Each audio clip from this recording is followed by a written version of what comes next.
श्री कृष्ण श्री कृष्ण श्री कृष्ण श्री कृष्ण। गुरुर्ब्रह्मा गुरुर्विष्णु गुरुर्देवो महेश्वरः गुरु साक्षात् परं ब्रह्म तस्मै श्री गुरवे नमः। तस्मै श्री गुरवे नमः। अक्षरत्वात् वरेण्यत्वात् धूत संसार बंधनात् तत्वमस्यादिलक्षार्थात् अवधूत इतिर्यते। अवधूत कौन है, उसका क्या व्यवहार है, वो कैसे रहता है, कैसे दुनिया में चलता है, इस प्रश्न को लेकर के गुरु महाराज दत्तात्रेय भगवान ने बताया था कि जो अपने स्वरूप में स्थित है और वहाँ से वो कभी गिरता नहीं, और धूत संसार बंधनात् उसके जीवन में संसार के बंधन नहीं है। संसार के बंधन क्या है? एक ही है, कुछ करना है, कुछ पाना है, और जो पाया है उसको बचाना है, इसको कहते हैं संसार।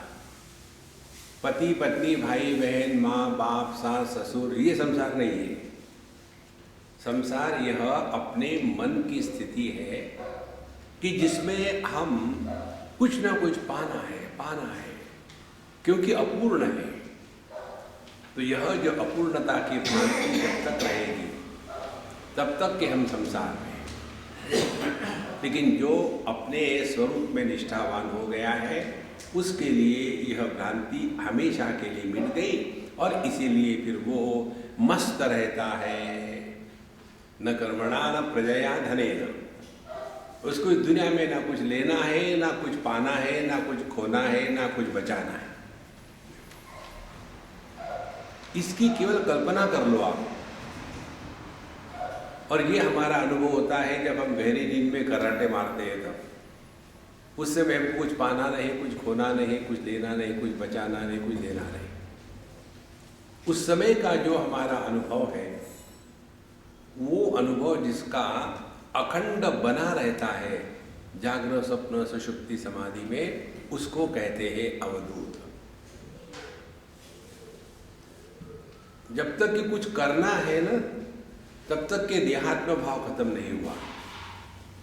और फिर ऐसे जो व्यक्ति है वो साधना करते हैं, ऐसे जो व्यक्ति है वो प्रेम करते हैं, और जो करेगा वो व्यापार करेगा।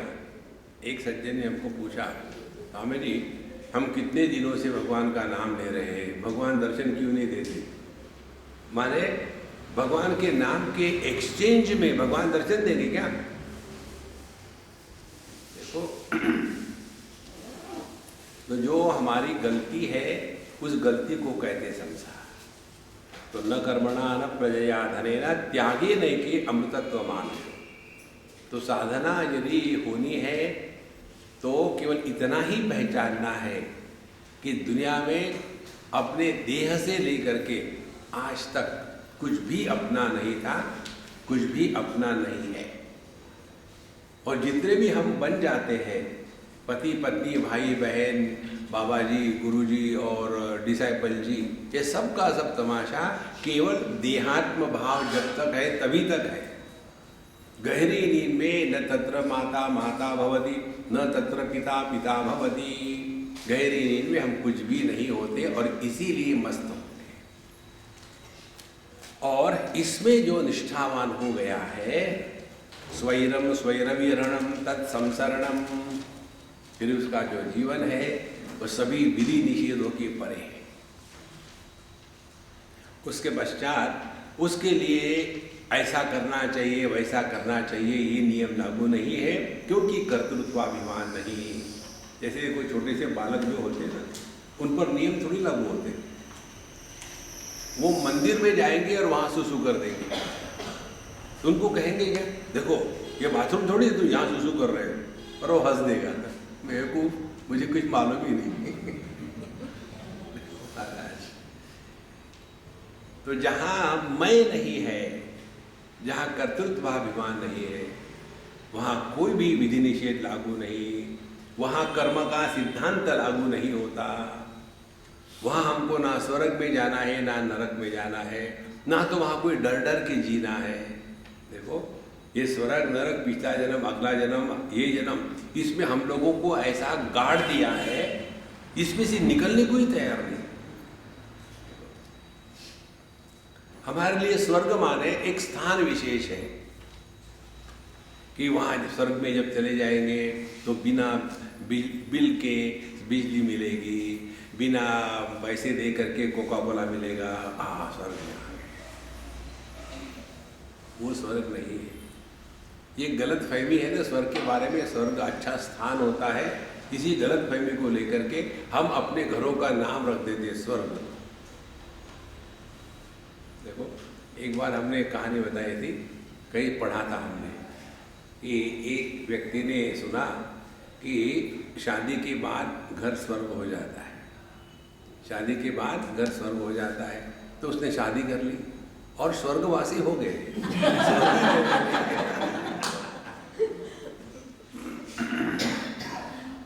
तो स्वर्ग की परिभाषा हमारे कठोपनिषद में बताते हैं, स्वर्गे लोके न भयम किंचनास्ति, न तत्र त्वं न जरया बिभेति, उभे तीर्थ्वा अशनाया पिपासे, शोकातिगो मोदते स्वर्गलोके। स्वर्ग किसको कहते हैं? पहली बात, न भयम किंचनास्ति, जहां कोई भय नहीं है, भय रहित अनुभूति को स्वर्ग कहते हैं। और हम लोगों को 24 घंटे डर डर के जी रहे। I am afraid I can lift it, I am afraid I can live it, I am afraid I should get married. पूरा जीवन जो भयमय है केवल। और किस चीज का भय होता है? 6 चीजों का भय। इनको षड उर्मियां कहते हैं। देह को लेकर के जरा मृत्यु का भय, प्राण को लेकर के भूख प्यास का भय, और मन को लेकर के शोक मोह का भय। जो ये 6 बोझे को ढोने वाला खोता, पंजाबी में खोता गधे को कहते हैं, ये 6 बोझे को ढोने वाला जो खोता है वो नरक में है। घर में रहते हुए भी, हाँ जी, देखो संस्कृत भाषा में क ये जो प्रत्यय लगाते हैं ना, उससे शब्द के अर्थ में परिवर्तन नहीं होता। जैसे बाल माने बच्चा, बालक बच्चा, इसी प्रकार से नर नरक।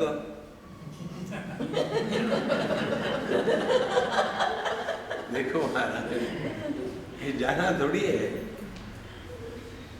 और ये जब तक दिमाग में बना रहेगा ना, हम अच्छे कर्म करेंगे तो स्वर्ग में जाएंगे, बुरे जाएंगे तो नरक में जाएंगे, कोई कहीं जाता नहीं आता नहीं।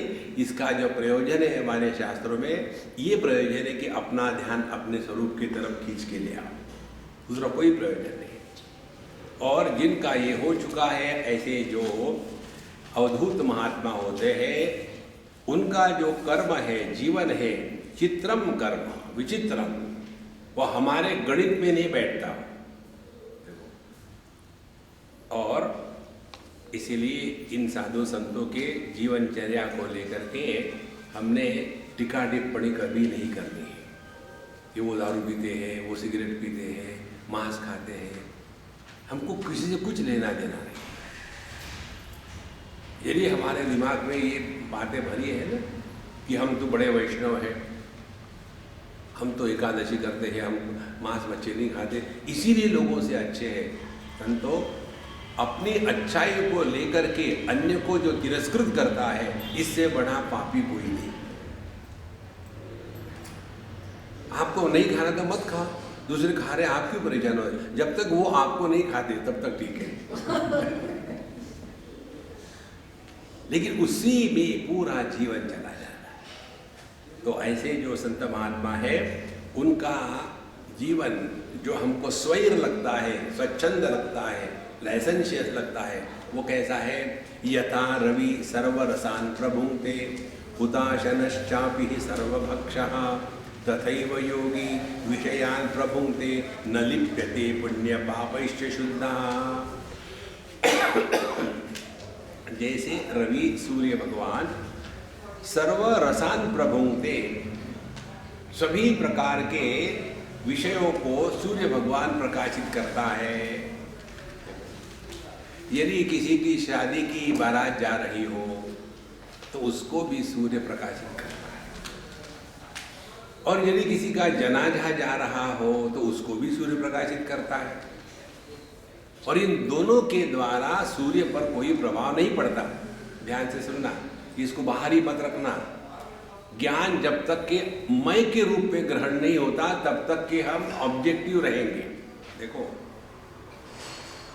और ये सूर्य की जो बात हो रही है, ये आध्यात्मिक सूर्य पर आ जाओ, वही बात घटती है कि नहीं। देखो, जैसे सुवर्ण के जो लक्षण है, गुण है, वही के वही गुण सुवर्ण का जब आभूषण बन जाता है तो आभूषणों में भी रहेंगे ना। इसी प्रकार से सूर्य सबको प्रकाशित करता है, लेकिन किसी के भी द्वारा प्रभावित नहीं होता। ये सूर्य का लक्षण है। अब यही सूर्य आध्यात्मिक ले लो, आध्यात्मिक सूर्य हमको दृष्टि प्रदान करता है। अब अपनी दृष्टि देखो, यदि हमारे दृष्टि ने भगवान के विग्रह को देखा या एक मुर्दे को देखा तो दृष्टि पर कोई प्रभाव नहीं पड़ता। एक सुंदर व्यक्ति को देखा और एक खुसट को देखा तो आंखों पर कोई प्रभाव नहीं है। देखो महाराज, सिद्धांत ये है, जो प्रकाशक होता है वो प्रभावित नहीं होता, ये सिद्धांत है। तो हम तो सबके प्रकाशक है। जागृत को हम प्रकाशित करते हैं, स्वप्न को हम प्रकाशित करते हैं, सुषुप्ति को प्रकाशित करते हैं और समाधि को प्रकाशित करते हैं। देखो कितनी सहज बात है, इधर ही ध्यान देना। जो जागृत, स्वप्न, सुषुप्ति, समाधि, इन सब का प्रकाशक है, किसी के भी द्वारा प्रभावित नहीं होता, वो अपनी असलियत है। देखो, लेकिन क्या हो गया, देह के साथ तादात्म्य हो गया। तादात्म्य होने के बाद फिर हमारे मन में राग द्वेष है, ये अच्छा ये बुरा, और राग द्वेष का कोई कारण नहीं होता। किसी को बैंगन अच्छा लगता है, किसी को नहीं अच्छा लगता, पूछो क्यों, कुछ कारण है, ऐसे ही है। और पूरा जो जीवन है वो राग द्वेष से प्रेरित होकर ही चल रहा है, और हम समझते हम बड़े ज्ञानी हैं। देखो संतों, तो जिस प्रकार से सूर्य भगवान सभी को प्रकाशित करता है लेकिन किसी के द्वारा प्रभावित नहीं होता, उसी प्रकार से हुताशनश्चापि सर्वभक्षः।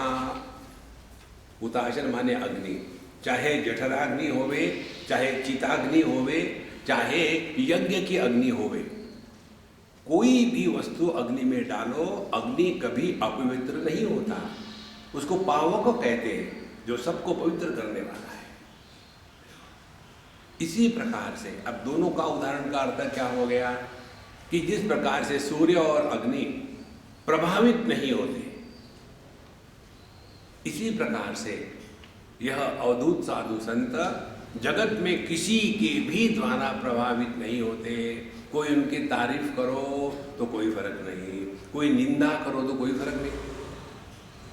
भगवद गीता के 6वें अध्याय में भगवान के साथ एक होकर के रहने वाले अवधूत का वर्णन आता है। वहाँ कहते हैं, जितात्मनः प्रशांतस्य परमात्मा समाहितः शीतोष्ण सुख दुखेषु तथा मानापमानयोः।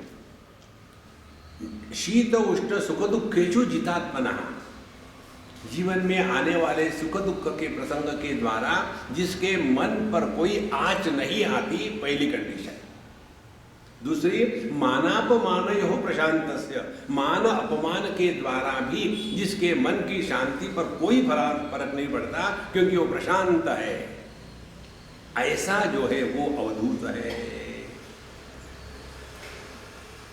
वो कितनी सहज बात है। हमारे स्वामी अखंडानंद जी की बात बताएं आपको। एक बार उनको कहा कि महाराज जी आप आ रहे, वहाँ हम आपको लेने के लिए आएंगे और फिर आप वहाँ चलना उद्घाटन करने के लिए। तो उन्होंने कहा कि देखो, आपको आने की कोई ज़रूरत नहीं, हम पहुँच जाएंगे। आपके आने से हम बड़े नहीं होने वाले और आपके नहीं आने से हम छोटे नहीं होने वाले। हम जो है हम वो है। देखो गृहस्थों में कैसा होता है, मुझे बुलाया थोड़ी है, मैं क्यों आ जाऊँ, हम बड़े थोड़ी, हम तो छोटे हैं। यही तो संसार है महाराज। मान अपमान अपने मन की कल्पना है, वास्तविकता नहीं है। एक सज्जन के यहाँ हम थे और उतने में एक लड़का, वो इंटरव्यू कर रहे थे, घर में काम कर रहे थे, तो वो लड़का आया, किसके यहाँ से आया, गुप्ता जी के आया, ठीक है कल आ जाना। इन्होंने गुप्ता जी को फ़ोन किया, लड़का ठीक ही है, थोड़ा आलसी है और थोड़ा जल्दी अमीर बनना चाहते हैं, बाकी ठीक है। दूसरे दिन फिर आ गए, फिर उसको कहा कि हाँ ठीक है हम तुमको रख लेते हैं, तनख्वाह कितनी चाहिए, 1,500 रुपये से 1 पैसा कम नहीं लूँगा। तो सेठ जी ने कहा कि ये तो बहुत ज़्यादा हो रहे हैं भाई, 1,500 रुपये, 500 रुपये ले लो। बोले नहीं सवाल ही नहीं। अच्छा ठीक है 700 ले लो, नहीं 1000 ले लो, नहीं हमारे नहीं। बोले ठीक है 1,500 ले लो, कल से आ जाना। अब दूसरे दिन से जब आने के बात हुई तो हमको सेठ जी कहते हैं, स्वामी जी देखा आपने क्या, हर एक आदमी अपनी कीमत स्वयं निश्चित करता है। देखो उसने अपनी कीमत 1,500 रुपये की है। यदि मुझे वो कहता कि बाबू जी आपको जो ठीक समझते करो, हम भगवान के सामने जाकर के कह दे भगवान ये बच्चा दे देना, और वो आपको कौरव देने को तैयार है।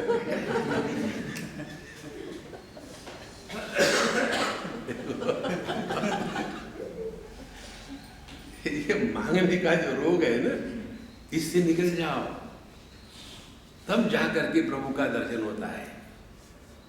देखो इसीलिए तथा योगी सर्व विषयान प्रभुंक्ते, तो यह जो अवधूत महाराज है सबके साथ सब में रहते हैं, लेकिन किसी के भी द्वारा प्रभावित नहीं होते।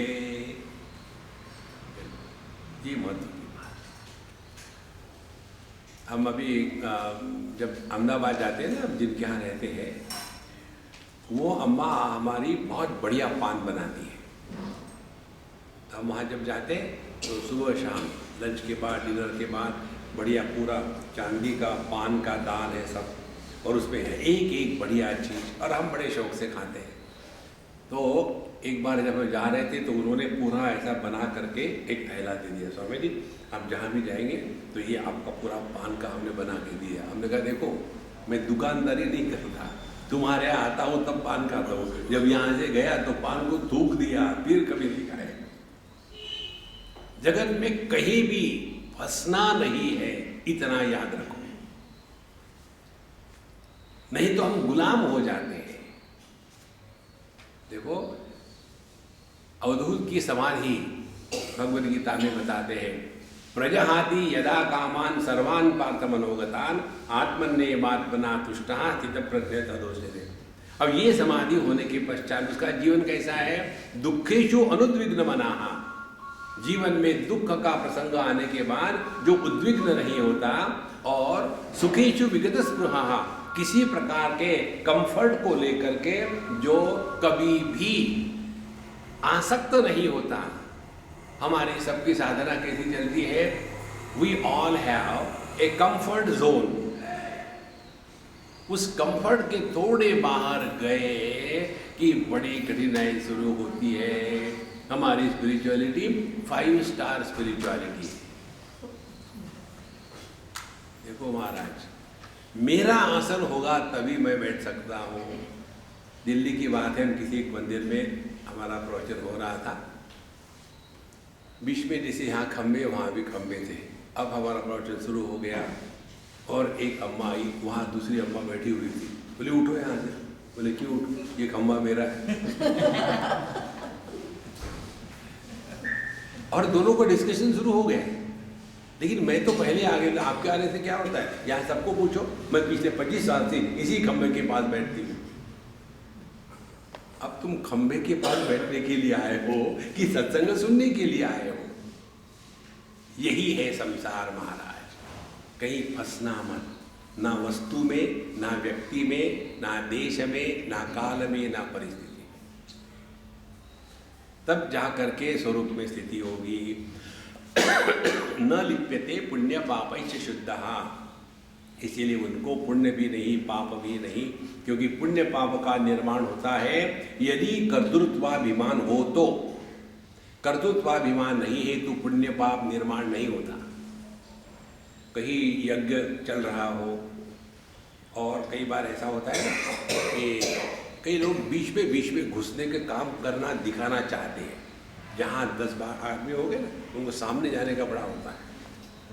तो ऐसे एक सज्जन थे, इधर से जाओ उधर से जाए, और वहाँ यज्ञ का कार्य चल रहा था, और जाते जाते उनका पैर लग गया वो पूरे के पूरे घी के बर्तन को, और पूरा का पूरा घी का बर्तन अग्नि में गिर गया। हम ये कहेंगे क्या, इन्होंने बड़ी आहुति दी है। अग्नि में घी को डालना आहुति कहते हैं ना, तो उसको आहुति कहेंगे क्या? क्योंकि उन्होंने मैं यज्ञ कर्म कर रहा हूं यह संकल्प नहीं लिया था। कर्म तभी होता है जब कर्तृत्वाभिमान होगा, नहीं तो कर्म नहीं होता। भगवान यही तो बात कहते हैं, यस्य नाहंकृतो भावः बुद्धिः यस्य न लिप्यते हत्वापि स इमान् लोकान् न हन्ति न निबध्यते। जब हमारे हृदय में कर्तृत्वाभिमान नहीं है तो ना पाप होगा ना पुण्य होगा। देखो संतो, पहले पाप से निवृत्त होने के लिए पुण्य की बात बताई जाती है, फिर पुण्य से निवृत्त होने के लिए कहते हैं अब दुनिया का भला करने के चक्कर में अपना सत्यानाश मत करना, ये दुनिया बहुत बढ़िया चल रही है। फिर साधना क्या है, उद्धरेदात्मनात्मानं नात्मानं अवसादयेत्, अपना उद्धार करो, दुनिया बढ़िया है। इसीलिए उनको न लिप्यते पुण्य पापैश्च शुद्धः, और वो हमेशा वैसे ही शुद्ध पवित्र रहते हैं। और उनकी स्थिति देखो, हमारे कन्हैयालाल कैसे बढ़िया चोर है। ये इस उपनिषद का मंत्र है, आपूर्यमाणमचल प्रतिष्ठम समुद्रमाप प्रविशन्ति यद्वत् तद्वत् कामायम प्रविशन्ति सर्वे स शांतिमाप्नोति न काम कामी। आपने इसको भगवद गीता में पढ़ा होगा, यहाँ से चुराया है। कहीं रेफरेंस भी नहीं देती, बिब्लियोग्राफी नहीं है भगवद गीता में, अपने ही नाम से ठोक देते हैं। देखो हम भी वही करते हैं, अपना कुछ नहीं, इस महात्मा से सुना उस महात्मा से सुना और ठोक दिया, महाराज जी आप बड़े ज्ञानी हो। अरे हम तो कृष्ण के भगत हैं, चोरी करना हमारा धर्म है। देखो संतो, इस जगत में कोई भी चीज नई नहीं होती, कोई भी चीज नई नहीं होती। ना प्रश्न नए हैं ना उत्तर नए हैं। वही प्रश्न कितने करोड़ों बार पूछे गए और उन्हीं प्रश्नों को करोड़ों बार उत्तर दिया गया है, लेकिन प्रश्न पूछने वाले को लगता है कि मैंने क्या डिफिकल्ट प्रश्न पूछा है, और उत्तर देने वाले को और लगता है मेरे जैसा तो कोई उत्तर दे ही नहीं सकता। दोनों उभौतौ न विजानीता, दोनों बेवकूफ है। ये भगवान की लीला चल रही है महाराज। यहाँ ना तो प्रश्न सत्य है ना उत्तर सत्य है, परमात्मा मात्र सत्य है। तो कन्हैयालाल ने जो कहा, आपूर्यमाणम अचल प्रतिष्ठम समुद्रम आपहा यद्वत् प्रविशन्ति। जब समुद्र भरा हुआ है तो उसमें रोज कितनी नदियाँ हजारों करोड़ों गैलन पानी ला करके डालती है, तो उसके कारण समुद्र में समुद्र बढ़ नहीं जाता, और वही समुद्र का पानी सूर्य की किरणों से बादल बन करके ऊपर चला जाता है, तो समुद्र की कोई हानि नहीं होती। इसी प्रकार से तद्वत् कामायम प्रविशन्ति सर्वे, इसी प्रकार से इसमें सभी कामनाएं प्रवेश करती हैं। माने कामना पूरी हो गई तो फुदकने की आवश्यकता नहीं है, कामना पूरी नहीं हुई तो दुख की आवश्यकता नहीं है, क्योंकि कामना के तरफ हमारा ध्यान है ही नहीं। देखो महाराज, कठोपनिषद में गॉड रियलाइजेशन का जो मंत्र आता है, अंतिम में जाकर के कहते हैं, यदा सर्वे प्रमुच्यन्ते कामा यस्य हृदि श्रिताः अथ मर्त्यः अमृतो भवति अत्र ब्रह्म समश्नुते। जब साधक अपने जीवन में सर्वे कामा प्रमुच्यन्ते, एक भी कामना अंतःकरण में नहीं है। अब ये कल्पना मत करना, आप ये रोज करते हो, केवल इसको पहचानो। साधना करनी नहीं पड़ती, अपनी अनुभूतियों से जिसने सीखा है वो साधना के मार्ग पर चल पड़ा है। देखो, हम लोग साधना करते, हाथ में माला लेकर के घुमाते रहेंगे, खट खट खट खट थैली में हाथ डाल करके उंगली बाहर निकाली, लोगों को पता नहीं कि तुम खराब हो, मैं जब कर रहा हूँ। और फिर उस थैले के अंदर में बीड़ी होती है, माचिस होती है और माला होती है, और वो अड़ जाती है, अपने झटके लगते हैं। राम, आप तो बीड़ी पियोगे, माला को भी पीने दो। देखो संतो, कोई भी अंतःकरण में इच्छा नहीं होती, तब जाकर के परमात्मा हमारे माध्यम से प्रकट होते हैं। कैसे? देखो, हम लोग सोते कैसे हैं? अपने अनुभूति का विश्लेषण हम कर रहे हैं। हम आपको ये नहीं बता रहे हम पर विश्वास रखो, हम पर बिल्कुल विश्वास मत रखना, हम झूठ शिरोमणि हैं, हम सच कभी नहीं बोलते। अपने अनुभूतियों से सीखो। सब दुनिया से छोड़ दिया, घर में आ गए, पहली स्टेप सोने की पहली। फिर दरवाजे खिड़कियां बंद कर ली, दूसरी स्टेप। फिर रजाई के अंदर घुस गए, तीसरी स्टेप। फिर आंखें बंद कर लिए, और फिर मंत्र शुरू हो गया, मुझे सोना है, I want to sleep, I want to sleep, I want to sleep. जब तक के ये मंत्र जारी है, और इस मंत्र में जब तक के आई और वॉन्ट, मैं सोना चाहता हूं, जब तक के मैं है और सोने की चाह है, तब तक की नींद शुरू नहीं हुई। तो एक ऑर्डिनरी नींद के लिए मैं और नींद की चाह, इनका जब तक पूरा त्याग नहीं होता, तब तक नींद प्रारंभ नहीं होती। और भगवान की उपलब्धि के लिए मुझे ऐसा चाहिए, जैसी जैसी बहू होती एक्सचेंज ऑफर में, तो कितना अच्छा होता। देखो संतो, इसीलिए यद्वत् कामायम प्रविशन्ति सर्वे, कोई भी कामना हमारे अंतःकरण में हलचल निर्माण नहीं कर सकती। और कामना निर्माण होती है अन्य के प्रतीति से, कामना निर्माण होती है अपूर्णता की भ्रांति से। दो बातें होती है कामना के जन्म के लिए। जैसे बच्चे के जन्म के लिए माँ बाप आवश्यक है, उसी प्रकार से कामना के जन्म के लिए दो चीजें आवश्यक है। एक अपूर्णता की भ्रांति, मैं अपूर्ण हूं। नहीं तो अच्छा खासा लड़का, पढ़ाई करी, बढ़िया बिजनेस चल रहा है, कोई समस्या नहीं, स्वास्थ्य ठीक है, लेकिन उसके दिमाग में एक वायरस घुस जाता है, what A life without a wife. माने पत्नी के बिना मैं अपूर्ण हूं। देखो, तो कामना के जन्म का पहला कारण है यह अपूर्णता की भ्रांति। दूसरी बात, हमको कामना किसके बारे में होते हैं? हमेशा अन्य के बारे में कामना होती है, अपने बारे में कामना नहीं हो सकती। देखो, जैसे मेरे हाथ में घड़ी नहीं है, तो मैं किसी की बढ़िया घड़ी देखता हूँ और फिर मन में कामना होगी, यार मुझे भी ऐसी घड़ी मिले तो अच्छा है। देखो, कामना हमेशा अन्य की होती है।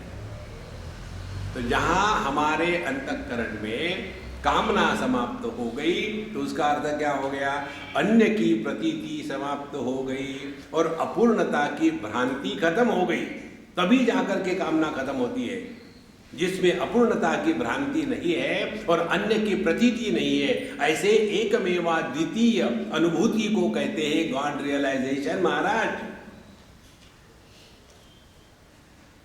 देखो, फिर ना उद्धव का लेना है ना माधव को देना है। देखो कितनी बढ़िया बात है। तो तद्वत् कामायम प्रविशन्ति सर्वे सशांति मापनोति, ऐसा ही व्यक्ति शांति को प्राप्त करता है। न काम कामी, जो हमेशा ऐसा होना चाहिए, वैसा होना चाहिए, ये करना चाहिए, वो करना चाहिए। अरे राम राम राम राम राम। एक बार की बात है, हम कैलाश की प्रदक्षिणा के लिए गए। जब वहाँ हम गए तो शिवजी और पार्वती अम्मा बैठे हुए थे। हमने जाके के नमस्कार किया, चमत्कार किया। शिवजी बड़े ऑफ मूड थे। तो पार्वती अम्मा ने पूछा, ए जी क्यों आप परेशान हो? तो बोले मैं जरा परेशान इसलिए हूँ, आजकल लोग ज़्यादा ही स्पिरिचुअल हो रहे हैं। पहले तो कैलाश की यात्रा के लिए इतने लोग नहीं आते थे और सबसे ज़्यादा बम्बई के लोग आते हैं। अब इतने सारे लोग स्पिरिचुअल हो जाएंगे तो दुनिया कैसी चलेगी? देखो, दुनिया को चलने के लिए अज्ञान बेवकूफ़ी की आवश्यकता है, और ये सभी के सभी यहाँ आकर के गॉड रियलाइज करेंगे तो दुनिया कैसी चलेगी? इसीलिए मैं परेशान हूँ। शिवजी उवाच। ऐसा जब कहा तो पार्वती अम्मा ने कहा, तुसी फिक्र ना करो जी। बोले क्यों? मैं ठीक कर दूंगी। बोले आप क्या ठीक करोगी? बोले आप फिक्र मत करना। बोले मुझे बताओ तो सही। बोले मैं इनके दिमाग में एक वायरस छोड़ दूंगी। कौन सा virus? Let us make an organization, और फिर ये जितने भी यहाँ आने वाले हैं ना भगवान के लिए, ये वहाँ जाकर के ऑर्गेनाइजेशन निर्माण करेंगे। कैलाश प्रदक्षिणा यात्रा संगठन, और उसके बाद इसका पैसा लिया, इसका हिसाब दिया, इसको ये करना है, उसको वो करना है, और ऐसे फंस जाएंगे। तुसी भी करना करो। और शिव जी कहे कि you are a genius really. देखो महाराज, आए थे हरि भजन को, होटल लगे कपास। तद्वत कामा यम प्रविशन्ति सर्वे स शांति मापनोति। वही शांति को प्राप्त हो सकता है, न काम कामी। एक भी कामना आपके मन में जब उठती है तो हम कितने परेशान हो जाते हैं। उदाहरण ले लो, समझो आपको सुबह 7 बजे की फ्लाइट पकड़नी है, इंटरनेशनल फ्लाइट, तो 3 घंटे पहले जाना है। यहाँ से एयरपोर्ट पहुँचने के लिए 1 घंटा लगता है, तो 4 बजे रिपोर्ट करना है, 3 बजे यहाँ से निकलना है। तो आप क्या सोचोगे? शाम को जरा जल्दी खाना खा लेंगे, 7 साढ़े 7 बजे खा के सो जाएंगे, फिर सुबह जल्दी उठ करके 2 बजे नहा धो करके तैयार होकर निकल जाएंगे। पहले खाना खोने की तो बात कर लेते हैं, आप सो जाते हो। एक ही संकल्प, एक ही कामना, सुबह की फ्लाइट पकड़नी है। रात भर में कितने बार जगते हैं?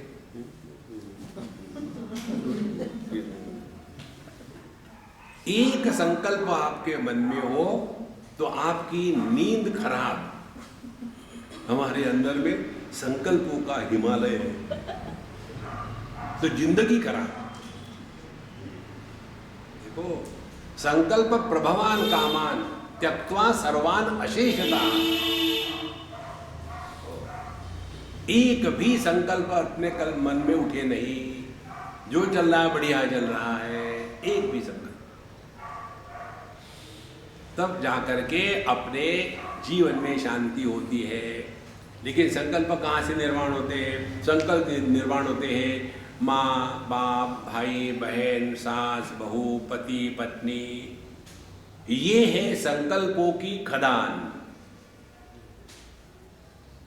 पति बन करके मेडिटेशन के लिए बैठो तो पत्नी आपको परेशान करेगी।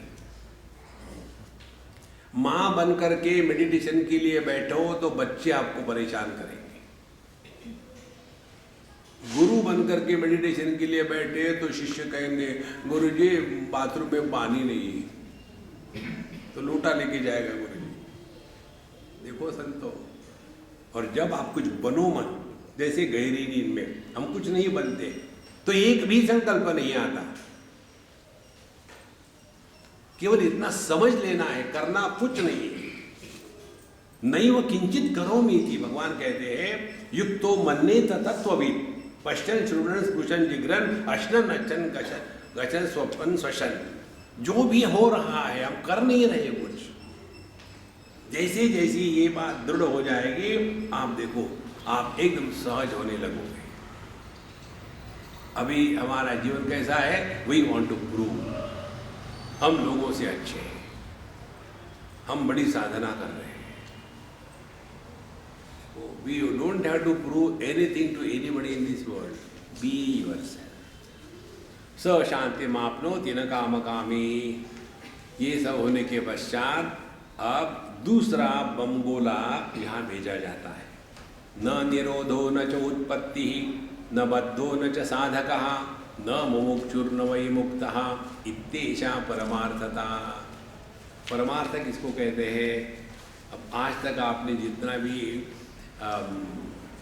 गोबर उठाने का काम किया है ना,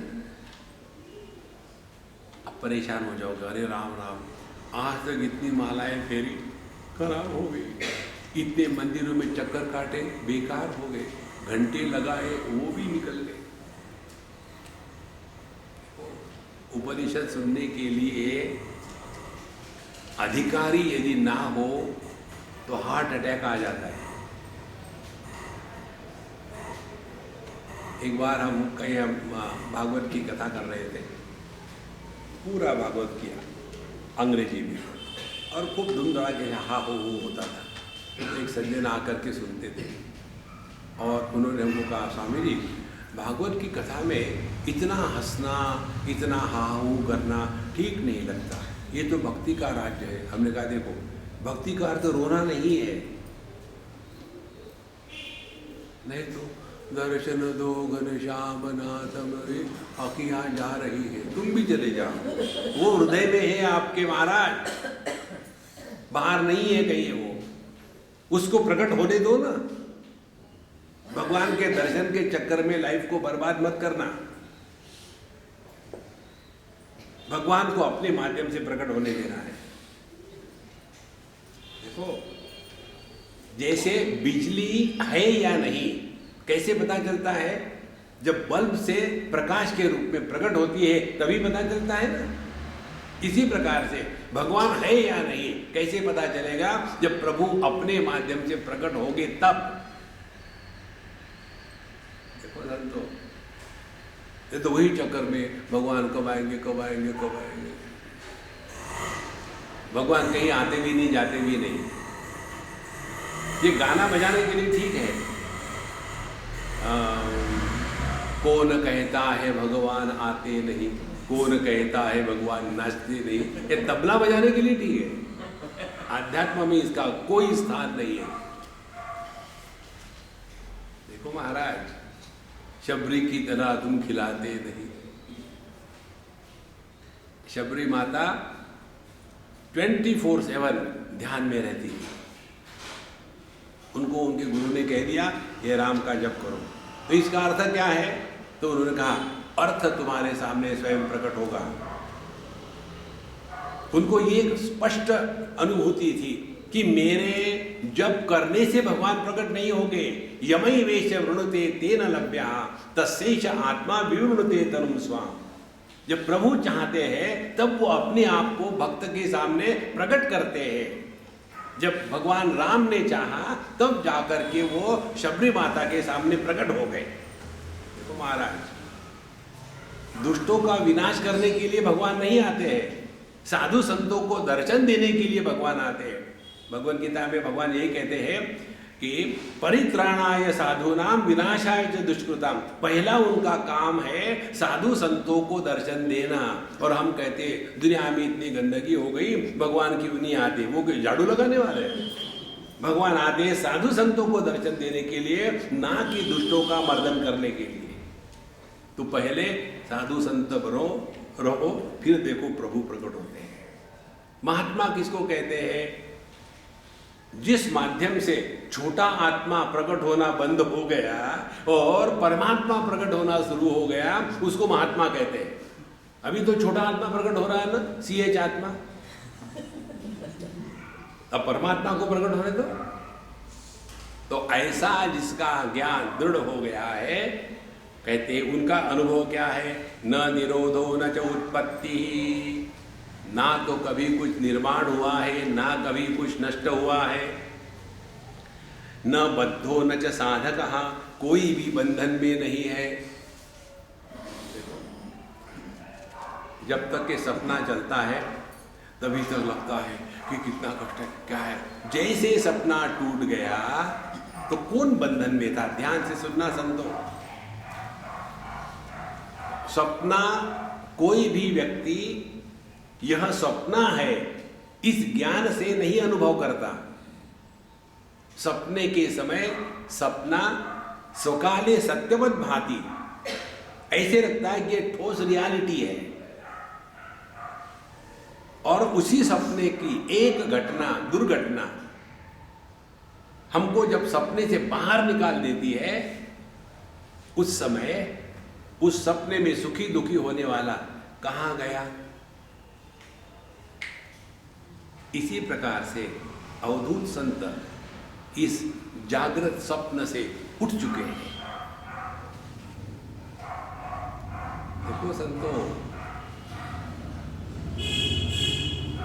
किसी ने कभी अपने स्वप्न पुरुष की जीवनी लिखी है क्या? तो जैसे हर सपने में एक नया स्वप्न पुरुष होता है, वैसे ही हर जागृत अनुभूति में एक नया जागृत पुरुष होता है। जिस दिन आप इसको डाइजेस्ट कर लोगे ना, समझ लेना आपकी बैठक पक्की है।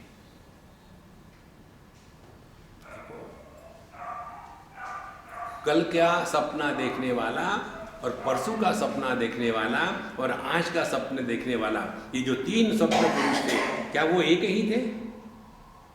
सपना अलग है, स्वप्न की अनुभूतियां अलग है, स्वप्न पुरुष अलग है।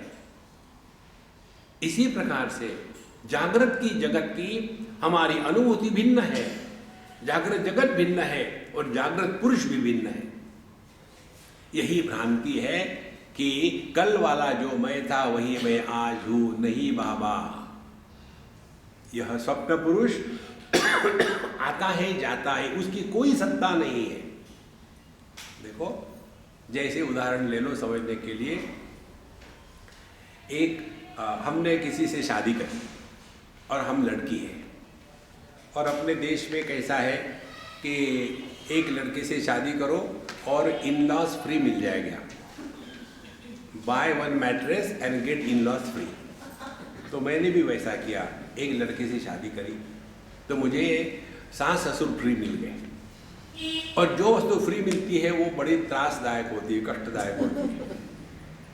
तो मैं परेशान हो गई मेरे सास ससुर के कारण, और फिर मैंने चिंतन शुरू कर दिया, इससे छुटकारा कैसे पावे, क्या करना पड़ेगा। उनको मार डाले? नहीं, मारने से काम नहीं होगा। फिर क्या करें? एक दिन मुझे ज्ञान हो गया, ये सास ससुर मेरे जीवन में आए मेरे पति के कारण, तो मैंने उस कारण को ही मिटा दिया।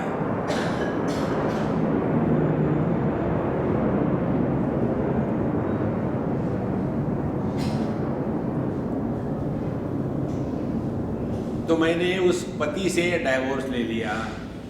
जब मैंने पति से डाइवोर्स ले लिया तो मेरे सास ससुर को छोड़ने के लिए मुझे कौन सी साधना करनी पड़ी? देखो महाराज, देहात्म भाव से बैठे हैं ना, तभी तक ये ससुर परेशान करते हैं।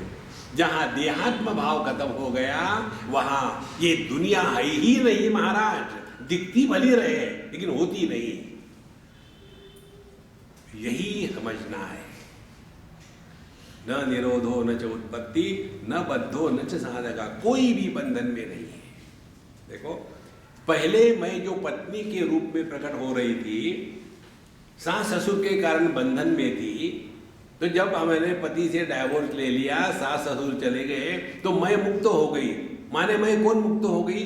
पत्नी कोई वस्तु थी क्या? पत्नी कोई वस्तु नहीं थी, स्त्री वस्तु है। और ये स्त्री वस्तु जो है, ये जब मेरा पति था और सास बहू थे तब भी मुक्त ही थी। मैंने ज्यादा भाव दे दिया सास ससुर को, इसीलिए परेशान होने लग गई। तो करो क्या? सिलेक्ट, शिफ्ट, डिलीट, एकदम शांत हो जाओगे। Don't get involved too much with anybody on any issue. न निरोधो न च उत्पत्ति न बद्धो न च साधकः। और कोई भी साधना सुधना नहीं कर रहा है। अपने स्वरूप को प्राप्त करना ये साधना थोड़ी है।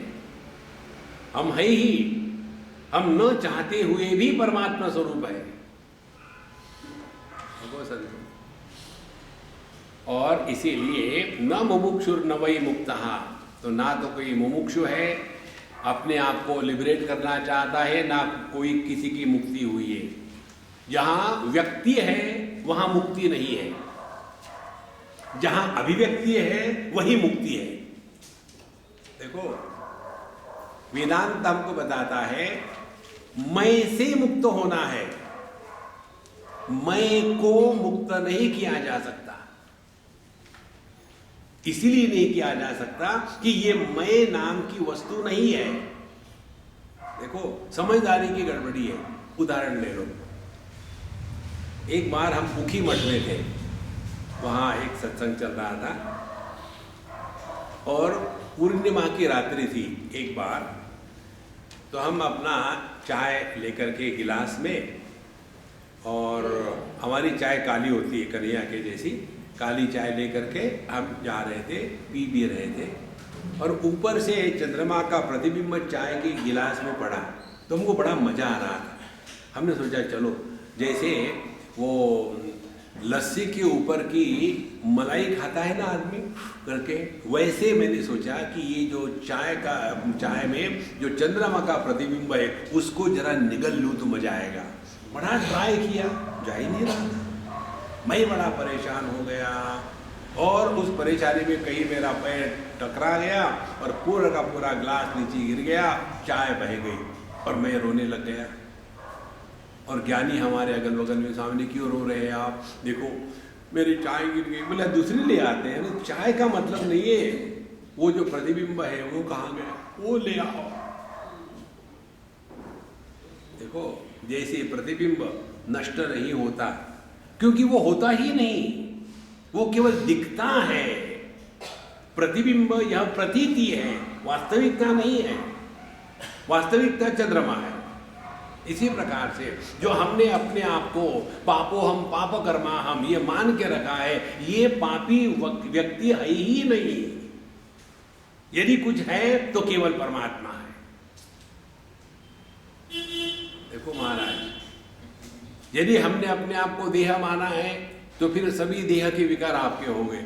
यदि अपने आप को जीव माना है तो पाप पुण्य धर्म फंसो उसमें। देखो अरे मानना ही है तो परमात्मा स्वरूप क्यों न माने। देखो बच्चे खेलते हैं ना, खेलते खेलते बताते हैं हाँ ले लो कल की सब्जी और परसों की पूरी खा लेना। तो वो बच्चा कहता है देखो तुम तो दे तो कुछ नहीं रही हो, कल्पना ही कर रही हो ना, तो ऐसी कल्पना क्यों नहीं करते, ले लो जलेबी और लड्डू खा लो। कल्पना ही तो कर रहे हैं ना।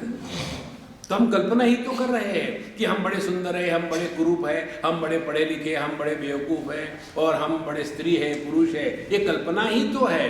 तो कल्पना ही करनी है तो ये कल्पना क्यों न करे कि असंगोहम असंगोहम असंगोहम पुनः पुनः। और ये वास्तविकता है, हमारा किसी के साथ कोई संग नहीं है।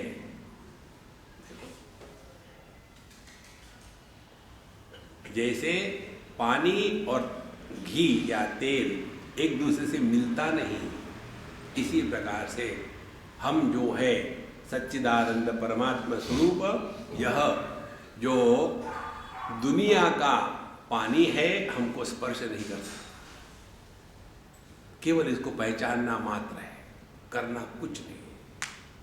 देखो महाराज, न निरोधो न च उत्पत्ति न बद्धो न च साधकः न मुक्तः न मुमुक्षुर्वै इत्येषा परमार्थता। ये है परमार्थ। जब इस चीज को लेकर के चलोगे तो आपका जीवन बड़ा हल्का फुल्का हो जाएगा, बहुत हल्का फुल्का। अन्यथा व्यक्ति इतनी जगहों में अपने आप को फंसा के रखता है। हम आपको अपनी बात बताते हैं। एक समय ऐसा था कि जब हम सुबह उठेंगे, उठने के बाद नहा धो लिया और उसके बाद हम ध्यान के लिए बैठेंगे, जप करेंगे, पूजा करेंगे, 3-3 घंटे पूजा करेंगे। और ऐसा कई सालों तक चला। और एक बार ऐसा हुआ, किसी कारण से पूजा नहीं हो पाई, वो पूरा दिन हमारा खराब गया। आज पूजा नहीं कर पाए, आज पूजा नहीं कर पाए, पूजा नहीं कर पाए।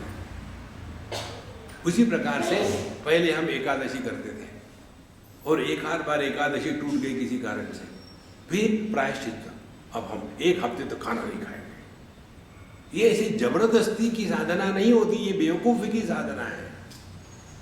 जिस दिन ये समझ में आ गया कि देखो इस जगत में हम वो है कि हमको कुछ भी स्पर्श नहीं करता।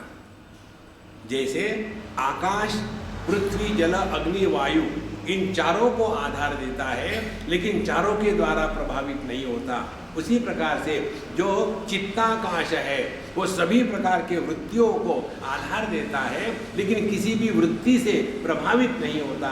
वैसे ही चिदाकाश, जागृत, स्वप्न, सुषुप्ति, समाधि, इन चारों का अधिष्ठान है लेकिन चारों के द्वारा जो प्रभावित नहीं होता वह चिदाकाश अपना असली स्वरूप है।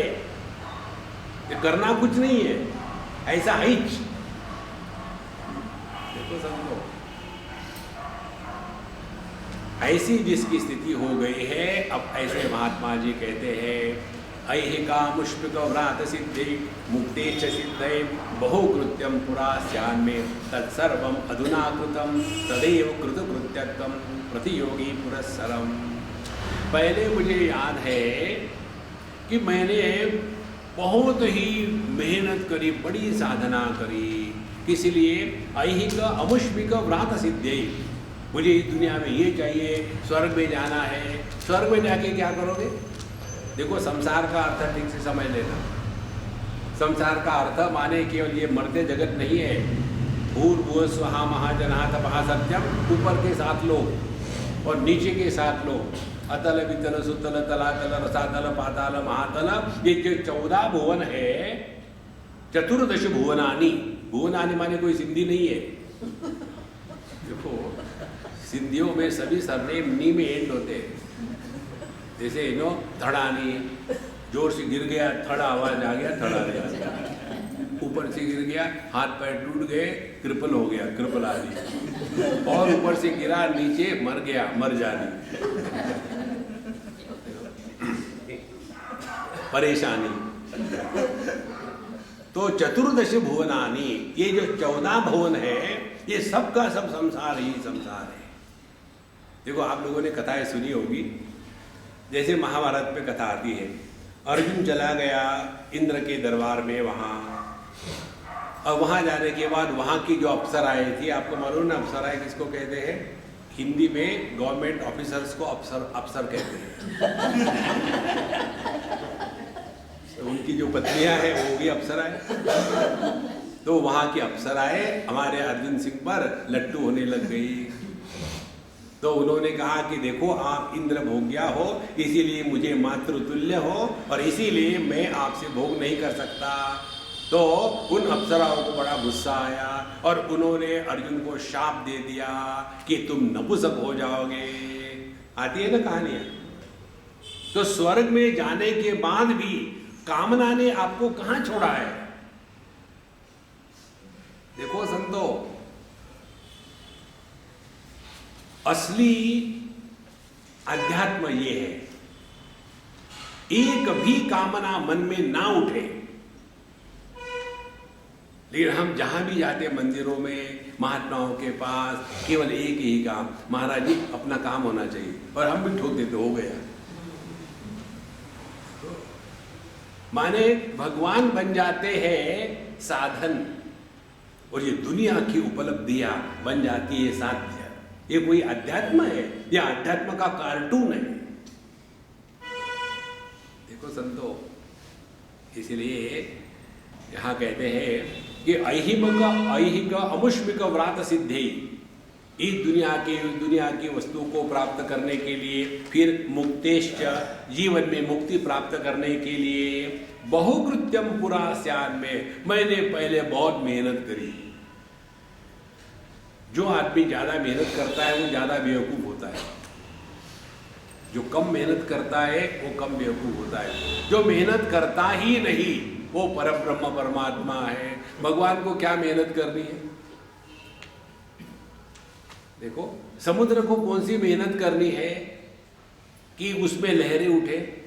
उठ रही है, उठी तो भी फर्क नहीं, नहीं उठी तो भी फर्क नहीं। देखो, इसीलिए मैंने बहुत कुछ कर चुका है। तत्सर्वम अधुना कृतम, अब सब कुछ हो गया है। इसी को कहते कृतकृत्यता। कृतकृत्य माने fulfilment in life. Bhagavad Gita के 15वें अध्याय के अंतिम में जाकर के भगवान कृष्ण कहते हैं, एतद् बुद्ध्वा बुद्धिमान स्यात् कृतकृत्यश्च भारत। जब तक के इस तत्व को बुद्ध्वा, कृत्वा नहीं, कृतकृत्यता बोध के द्वारा ही हो सकती है, कर्म के द्वारा नहीं हो सकती। तो यह जो कृतकृत्यता है, तदेव कृतकृत्यतम प्रतियोगी पुरस्सरम। पहले जो मैं परेशान होकर करता था, ये करना है, वो करना है, ऐसा करना है, वैसा करना है, चलता ही रहेगा। अब मुझे समझ में आ गया है कि ना कहीं जाना है, ना कहीं आना है। किसी के भी मृत्यु की खबर या मृत्यु को देख करके हमको अपने मृत्यु की कल्पना यदि आई तो समझ लेना हमने आज तक अध्यात्म खाक किया है। मृत्यु की कल्पना असत्य है। आज तक कोई मरा नहीं, ना कोई पैदा हुआ है। देखो संतो, ये है अवधूतोपनिषद। अरे राम, एक हमारे सज्जन थे, एक महात्मा जी, वो आए वेदांत पढ़ने के लिए। वो भगवान कृष्ण के बड़े भगत थे, खूब पूजा पोथी करते थे। तो हमने कहा कि प्रभु आप इस चक्कर में मत पड़ना, आप इसको नहीं ले पाओगे। बोले नहीं नहीं महाराज जी, मैंने बहुत भक्ति करी है, इसीलिए मुझे वेदांत पढ़ने की इच्छा हो गई। हमने कहा देखो, नायम आत्मा बलहीने न लभ्य। तुमको यदि आत्मा बल नहीं होगा तो तुम रोज होगे। बोले नहीं नहीं ठीक है। और फिर पढ़ना शुरू कर दिया।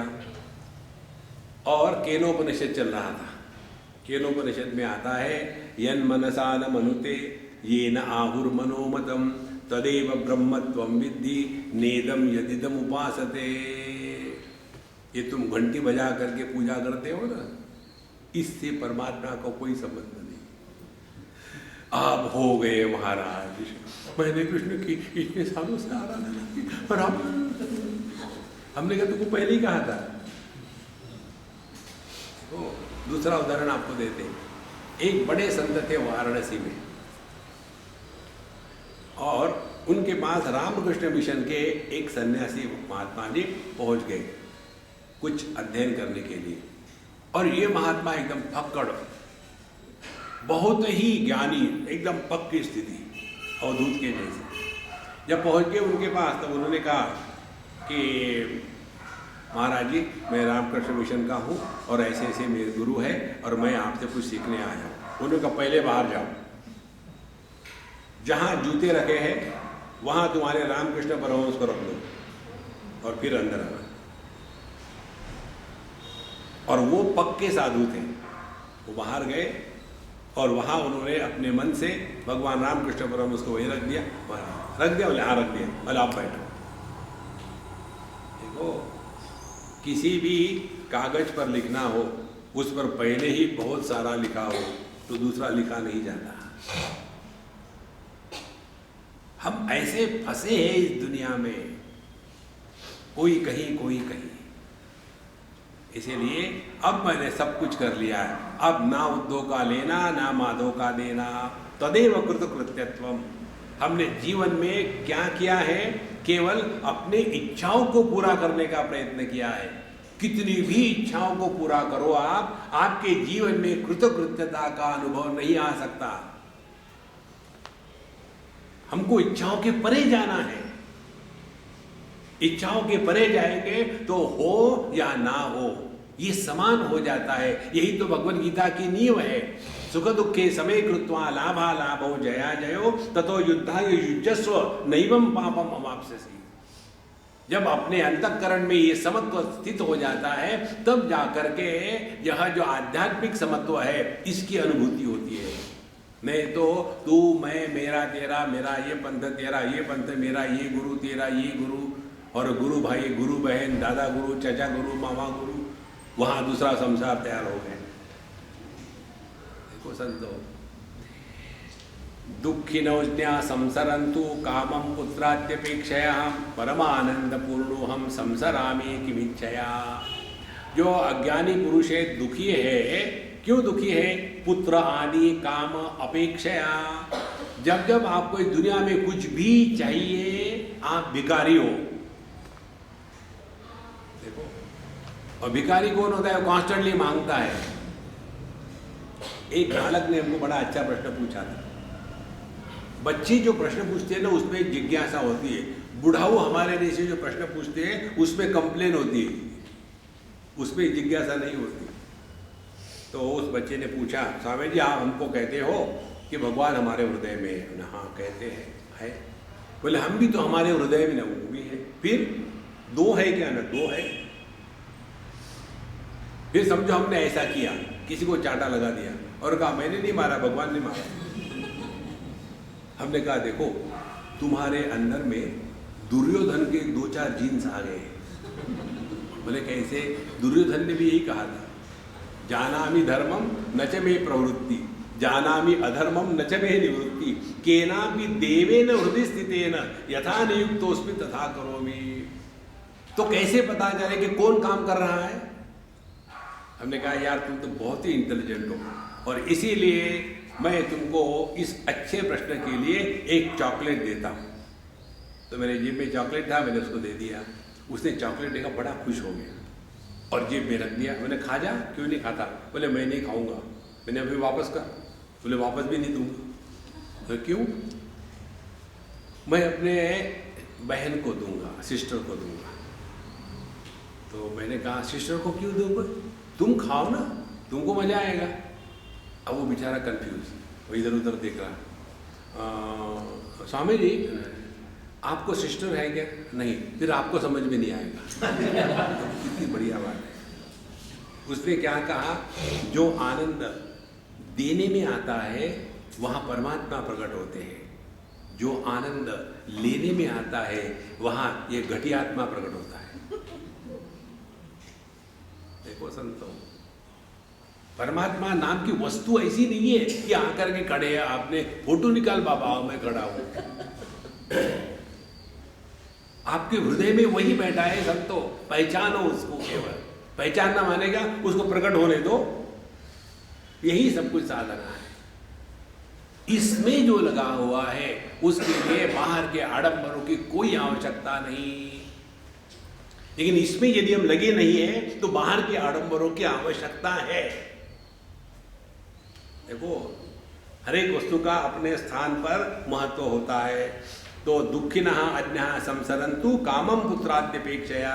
जब तक कि हमारे अंतःकरण में, हमारे शास्त्रों में 3 प्रकार की कामनाएं बताते हैं, लोकेशना, वित्तेशना, पुत्रेशना, कि हमको तो स्वर्ग में जाना है, उसके लिए पुत्र होना आवश्यक है, फिर उसके लिए बीवी होना आवश्यक है, बीवी होने के लिए पैसे होने की आवश्यकता है, फिर आदमी संसार में लग जाता है। जिसको ना स्वर्ग में जाना है, ना नरक में जाना है, ना लेना है न देना है, उसके मन में एक भी इच्छा नहीं है। तो जिनके मन में इच्छा है उनको करने दो काम, लगने दो इस संसार में, अपन को कुछ लेना देना नहीं। परमानंद पूर्णो हम संसरामि किमिच्छया। हमने अपने इस परमानंद स्वरूप को पहचान लिया है तो हम क्यों परेशान हो गए और क्या हमको चाहिए। अनुतिष्ठन्तु कर्माणि परलोक ययासवः सर्वलोकात्मकः कस्मात् अनुतिष्ठामि किं कथम। दूसरी साधना होती है, ये कर्म की साधना करते लोग। दूसरी होती है अनेक प्रकार के अनुष्ठान करना है। चले गए नर्मदा जी के किनारे और वहाँ बैठ करके गायत्री का अनुष्ठान करना है। ओम भूर्भुवः स्वः तत्सवितुर्वरेण्यं 24 लाख गायत्री का जप करना है। हर एक लेटर जो होता है ना 24 वर्ण की गायत्री होती है, भूर्भुवस्सुवः तत्सवितुर्वरेण्यं भर्गो देवस्य धीमहि धियो यो न प्रचोदयात्। तो उसमें हर एक तत् को लेकर के 1 लाख जप करना है। तत् सवितुर, स को लेकर के 2 लाख का जप, वी को लेकर के 3 लाख का जप। ऐसे 24 लाख जप करेंगे तब जाकर के एक अनुष्ठान पूरा हुआ। तो एक तो साधना कर्म की करते हैं हम, दूसरी अनुष्ठान की करते हैं। कहते हैं यहाँ ये अनुष्ठान किस लिए करते हैं? ताकि परलोक वहाँ अब हमको इस देह का त्याग करने के बाद हमको जाना है स्वर्गलोक में। देखो, जब आदमी शादी करके हनीमून को जाता है तो वहाँ मेडिटेशन करेगा क्या? इसी प्रकार से ये उपासना करके स्वर्ग में जाएगा तो भगवान का ध्यान करेगा। देखो संतो, कोई भी इच्छा जब तक हमारे हृदय में है तब तक के संसार मिटेगा नहीं। तो अनुष्ठान किस लिए करते हैं? भगवत गीता कहती है योगिनः कर्म कुर्वन्ति संगम त्यक्त्वा आत्मशुद्ध है। कर्म और अनुष्ठान इसका प्रयोजन अलग है, लेकिन हम अलग प्रयोजन से करते हैं। देखो, कर्माणि चित्त शुद्ध्यर्थम ऐकाग्र्यार्थम उपासनम मोक्षार्थम ब्रह्म विज्ञानम इति वेदांत डिंडिमा। तो जब तक ये बात स्पष्ट नहीं होती हृदय में तब तक के हम बड़े अनुष्ठान करेंगे, उपवास करेंगे ताकि हमारी इच्छाएं पूरी होवे। तो जिनको ऐसा करना है करने दो, अपन को कुछ नहीं चाहिए, क्योंकि सर्वलोकात्मकः, लोक का तात्पर्य अनुभूतियाँ है। सभी की सभी अनुभूतियाँ मेरे कारण है। ध्यान से सुनना, आंखें कहती है सभी के सभी रंग रूप मेरे कारण है। मन कहता है सभी के सभी वृत्तियां मेरे कारण है। परमात्मा कहता है जागृत स्वप्न सुषुप्ति समाधि स्त्री पुरुष पशु पक्षी जड़ चेतन ये सब मेरे कारण है। तो यह जो मैं सर्वलोकात्मका किसकी इच्छा करूंगा? हमने आपको बताया ना, इच्छा हमेशा अन्य की होती है, स्व की इच्छा कभी नहीं हो सकती। जैसे आंखें अन्य को देख सकती है, स्व को नहीं देख सकती। इसी प्रकार से जहाँ हमने अपने स्वरूप को पहचान लिया है, हमारे मन में कोई इच्छा है ही नहीं, तो क्यों हम उपासना करें? भगवान शंकराचार्य यही कहते हैं ना, कुरुते गंगा सागर गमनम व्रत परिपालनम अथवा दानम, यही विचार है। ज्ञान विहीन सर्वमतेन भजति न मुक्तिम जन्म शतेन। अपने स्वरूप को पहचानना यही एकमात्र साधना है। व्याचक्षताम ते शास्त्राणि वेदान अध्यापयन्तु वा येत्राधिकारिणो मेतु नाधिकारो अक्रियत्वतः।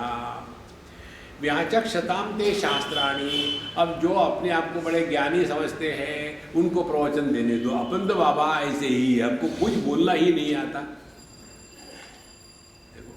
व्याचक्षताम शास्त्राणि वेदान अध्यापयन्तु वा, या तो वो बड़े वेदों का उपनिषदों का लोगों को सिखाए। आगे कहते हैं ये अत्र अधिकारिणः, ठीक है वो उनका अधिकार है। हम तो बाबा अपना कोई अधिकार नहीं है, हम जो है वो है। ना हमको किसी को सिखाना है, ना हमको किसी से सीखना है। मनुष्य इस दुनिया में भिन्न भिन्न प्रकार के फंस जाता है। यही भगवान के शब्द है भगवद गीता के 7वें अध्याय में, दैवी हेषा गुणमयी मम माया दुरित्यया मामेव ये प्रपद्यन्ते मायाम एताम तरन्ति ते। मेरी यह जो दैवी माया है गुणमयी, बांधने वाली, बहुत कठिन है उसको पार करके जाना। ये जो मुझे शरण आते हैं, भगवान के प्रति समर्पित होना माने अपने मैं को निकाल देना। जिसका मैं ही गायब हो गया है वहां परमात्मा प्रकट हो जाते हैं। देखो, जैसे अपने लखनऊ में एक भूल भुलैया है, एक नवाब का बहुत बड़ा महल था। अब वो नवाब तो चला गया पार्टीशन के बाद, तो उस महल में अब किसका राज्य चल रहा है? गवर्नमेंट का। इसी प्रकार से जब इस महल में से ये CH आत्मा निकल जाता है तो परमात्मा प्रकट होने लग जाता है। वो ढूंढ रहा है कि जगह खाली है क्या कि मैं आ जाऊं। हम तो ठसाठस भरे हुए, काम क्रोध लोभ मोह, कैसा वो अंदर प्रवेश करेगा।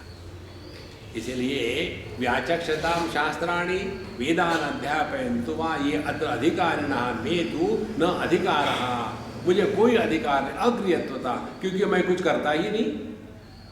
देखो एक बहुत बड़े महात्मा हो गए, उन्होंने अपना नाम शून्यता रख लिया था और वो थे डेनमार्क के। जब वो छोटा ही बच्चे के रूप में थे,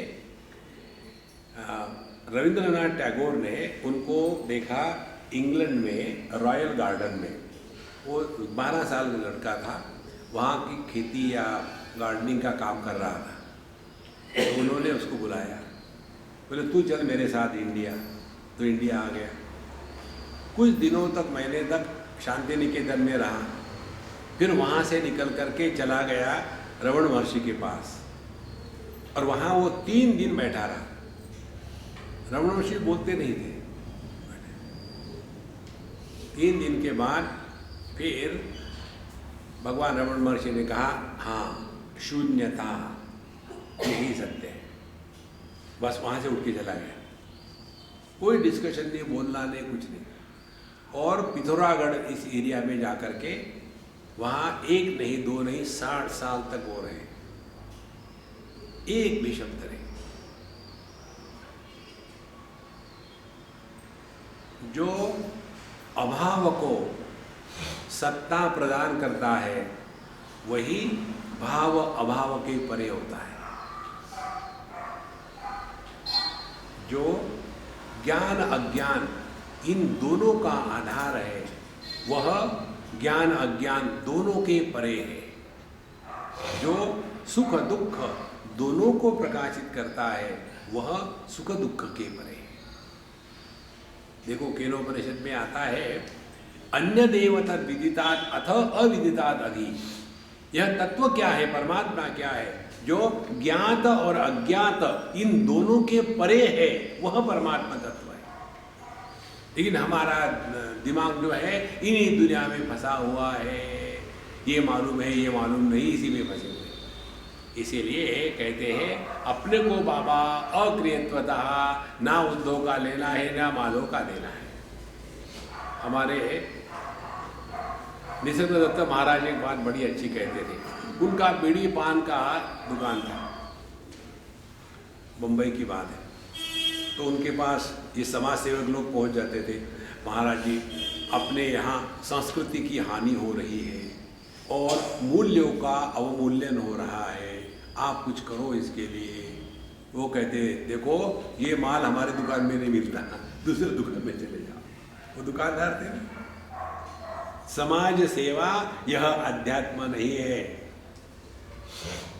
जैसे गाय हम रखते हैं दूध के लिए, गोबर फ्री मिल जाता है। कोई भी व्यक्ति गाय गोबर के लिए नहीं रखता, वो फ्री आ जाता है। इसी प्रकार से अध्यात्म और समाज सेवा, समाज सेवा जो करते हैं और समाज सेवा जिनके माध्यम से होती है, इन दोनों में जमीन आसमान का अंतर है।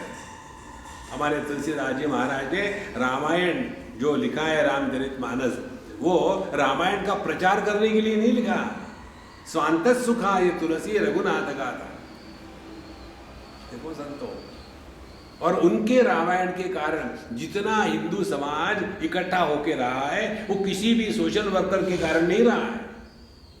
तो पहले अध्यात्म, और जब अध्यात्म में परिपक्वता हो जाती है तब ऐसे संतों के माध्यम से ही जगत का उद्धार हो सकता है।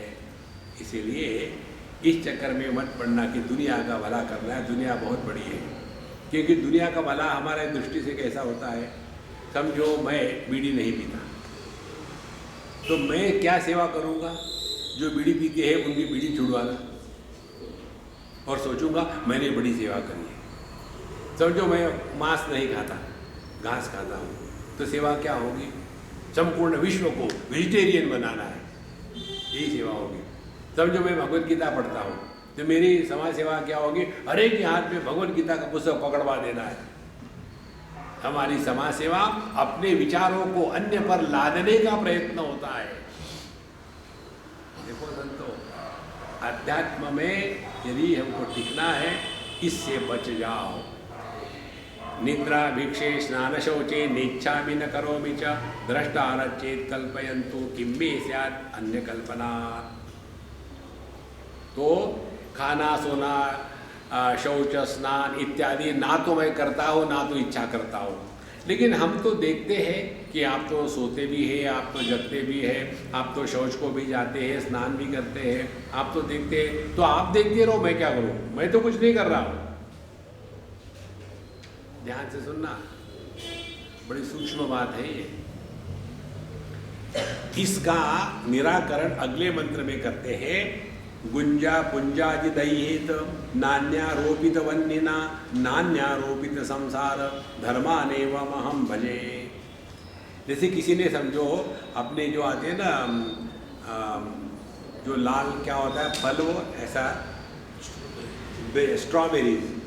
स्ट्रॉबेरीज का यदि किसी ने एक ऐसा हिप बना के रखा हो, दूर से देखे तो ऐसे लगेगा कि ये तो अग्नि के अंगारे इकट्ठे करके रखे, दूर से देखे तो क्या किसी ने सोचा कि ये अग्नि के अंगारे है तो क्या उससे कुछ जलेगा क्या?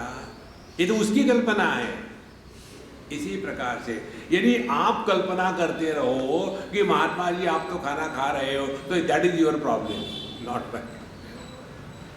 देखो कितनी बड़ी बात है।